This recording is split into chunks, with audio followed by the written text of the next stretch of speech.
నూజెండ్ల మండలం టీఎన్ఆర్ గ్రామానికి సంబంధించి వెంకటప్రసాద్ పూర్తి స్థాయిలో తెలుగుదేశం పార్టీ కూటమి నాయకులందరూ కలిసి ఒక వైసీపీ కార్యకర్త అందులో అతను ఏజెంట్గా అక్కడ ఉండటం జరిగింది.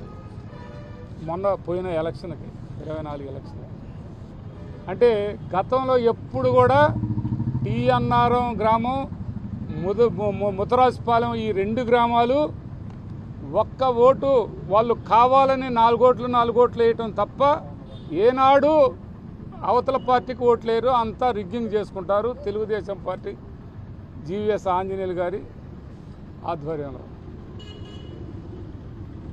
నిన్న 2004 ఎలక్షన్కి ఈ వెంకటప్రసాద్ ఏజెంట్గా వైఎస్ఆర్ కాంగ్రెస్ పార్టీ తరపు నుంచి ఏజెంట్గా ఉన్నాడని చెప్పి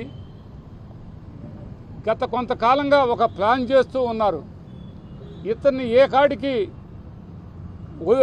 ఇతన్ని మర్డర్ చేయాలి అనే అభిప్రాయంతో వాళ్ళంతా ప్లాన్లు వేసుకుంటూ ఒక ప్లాన్ ప్రకారం ఒక పథకం ప్రకారం నైటు దాదాపు సుమారు 10 గంటల ఆ ప్రాంతంలో ఒక్కసారిగా ఇంటి మీదకి వచ్చి వాళ్ళ బ్రదర్ అడ్డం వస్తే బ్రదర్ని కొట్టారు. ఈ పక్కన ఈ విధంగా చూపించబోయా ఈ విధంగా ఇంతలా ఒక కట్టె తీసుకొని కొడితే అక్కడ ఈ విధంగా కొట్టుకుంటూ అసలు వెంకటప్రసాద్ గారికి వెళ్ళారు. వీళ్ళ నాన్నగారిని కూడా కొడితే కాలు ఈ లావును వాసింది. ఆయన వినుకొండ హాస్పిటల్లో ఉన్నాడు.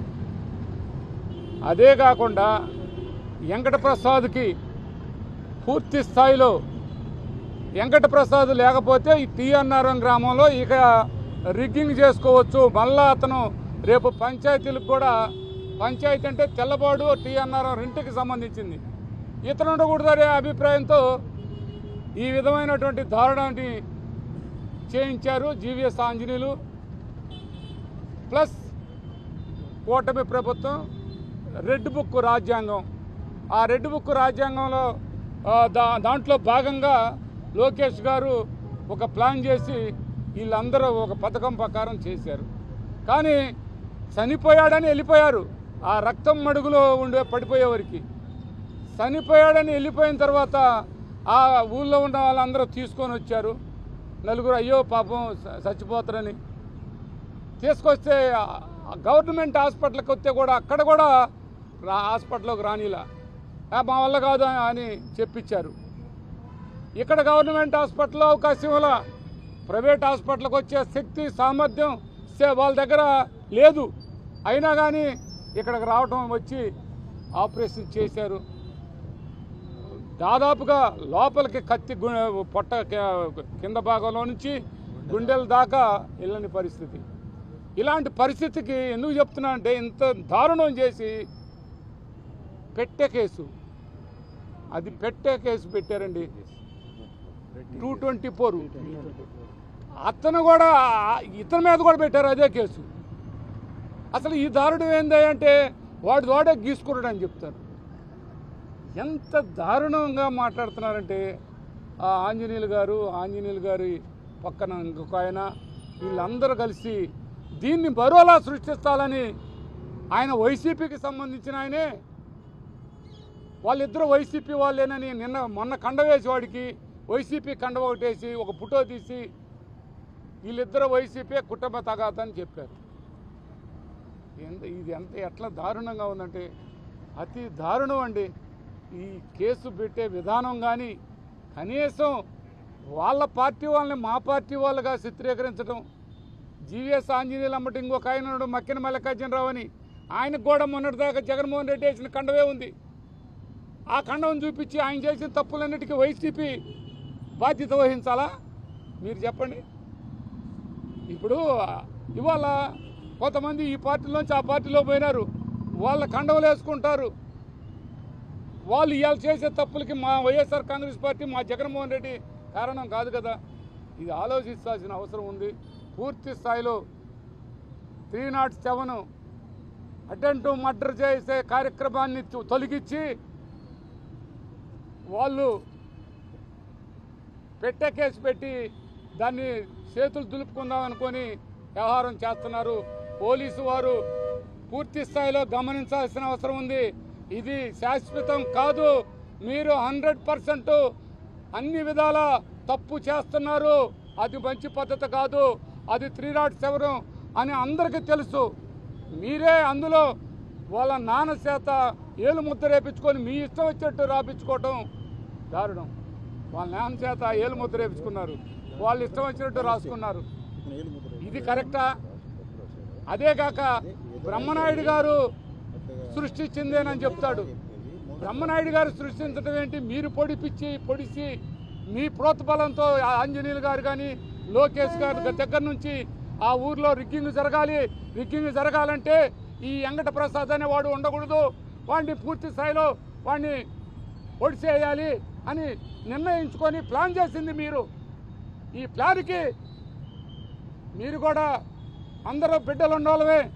ఇలాంటి నేదరు బిడ్డలు ఉన్నారు, 2 బిడ్డలు, చిన్న పిల్ల. ఆ అమ్మాయి పరిస్థితి ఏంటి అనేది కనీసం కూడా గుర్తుంచుకోకుండా, కనీసం కూడా మనసులో ఆలోచించకుండా ఆ విధమైనటువంటి ఆలోచన చేయటం అది పూర్తిగా మేము ఈ సందర్భంగా ఖండిస్తూ, వెంకట ప్రసాద్ పూర్తి స్థాయిలో ఇంకా ఆయన 48 గంటలు చెప్పాడు. ఇంకా 48 గంటల దాకా నేను చెప్పలేను, ఈ చెయ్యి ఉంటుందో ఉండదో అనేది కూడా నేను చెప్పే పరిస్థితి కాదని చెప్పాడు.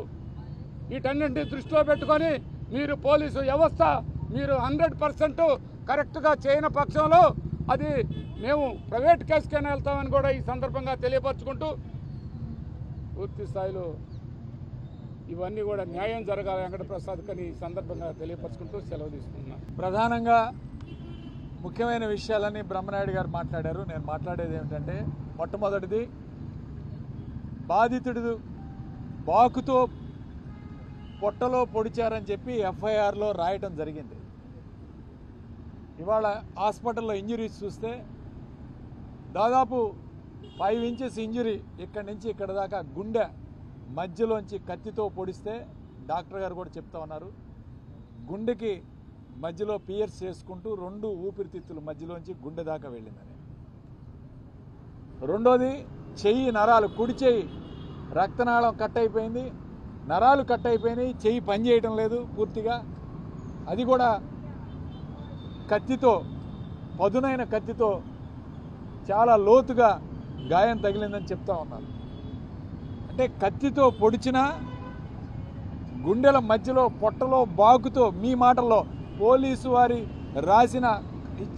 వారికి ఇచ్చిన కంప్లైంట్లో రాసిన పదాలు, బాకుతో పొట్టలో కత్తితో పొడిస్తే 324 వేస్తారా, 323 సెక్షన్ వేస్తారా? ఎంత అన్యాయం అండి. ఇతని మీద మళ్ళీ కేసు ఇదే సెక్షన్లు పెట్టి 323, 324 సెక్షన్లు పెట్టి ఇతని మీద ఒక కంప్లైంట్ ఫైల్ చేశారు. ఈయన మీద బాధితుడు ఈరోజు గుంటూరులో వైద్యం చికిత్స పొందుతుంటే, పొడిచిన వాళ్ళు హాయిగా వినుకొండలో తిరుగుతూ ఉంటే వాళ్ళకి వీళ్ళకి ఒకటే సెక్షన్. ఎంత దారుణంగా ఈరోజు పోలీసులు వ్యవహరిస్తున్నారంటే ఇది నిజంగా చాలా దారుణమైన అంశం. ఖచ్చితంగా ఈ 307 పెట్టాలి. 307 పెట్టే వరకు కూడా న్యాయ పోరాటం చేస్తాం. ఈ ఇంజరీస్ చాలా తీవ్రమైనవి, దెబ్బలు చాలా తీవ్రమైనవి.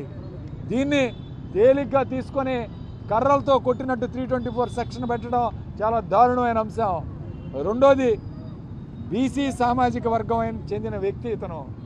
ఈరోజు బీసీలకి తీవ్ర అన్యాయం జరిగే కార్యక్రమం జరుగుతూ ఉంది. నేను అటు చెప్తా ఉన్నాను, ఆ గ్రామంలో గతంలో అన్ని ఎలక్షన్లు కూడా రిగ్గింగ్ చేసుకున్నారు తెలుగుదేశం వాళ్ళు. ఈ 2024 ఎలక్షన్ మాత్రమే ఓటింగ్ జరిగింది. ఓటింగ్లో ఈయన ఏజెంట్ కూర్చున్నాడని ఇతని మీద దాడి చేశారు. అంటే ఇంక ఎలక్షన్ జరగకూడదు అక్కడనే ఏకైక ఉద్దేశంతో కూటమి ప్రభుత్వం ఇలాంటి యత్నాలకి ఈరోజు ప్రోత్సహించే కార్యక్రమం చేస్తుంది. మూడో పాయింట్, ఈ విషయాన్ని కూడా ఈరోజు తెలుగుదేశం పార్టీ జీవి ఆంజనేయులు వాళ్ళ పెద్దలందరూ మాట్లాడుతున్నారు, కుటుంబ కలహాల వల్ల జరిగిందని. రెండోది, ఏదో చందాలు వసూలు చేయకపోయి తిరణాలకు పోయారు, దానివల్ల గొడవ జరిగిందని చెప్తున్నారు. ఇవన్నీ కేవలం ఒక సాకులు మాత్రమే. అసలైన కారణం ఎన్నికల్లో ఏజెంట్ కూర్చున్నాడని ఇతని మీద దాడి చేసి భయభ్రాంతులకు గురి చేసి ఇంకొకరెవరు కూడా వచ్చే ఎన్నికల్లో ఎవరు కూడా ఈ గ్రామంలో వైఎస్ఆర్ కాంగ్రెస్ పార్టీకి ఏజెంట్గా కూర్చోకూడదనే ఒకే ఒక కారణంతో ఈరోజు ఇతని మీద హత్యా ప్రయత్నం జరిగింది. దీన్ని చాలా చిన్న కేసుగా ప్రెట్టి కేసుగా ఈరోజు పెట్టడం చాలా బాధాకరమైన అంశం. ఖచ్చితంగా దీని మీద న్యాయ పోరాటం చేస్తాం వైఎస్ఆర్ కాంగ్రెస్ పార్టీ తరఫున తెలియజేస్తూ సెలవు తీసుకుంటూ ఉన్నాం.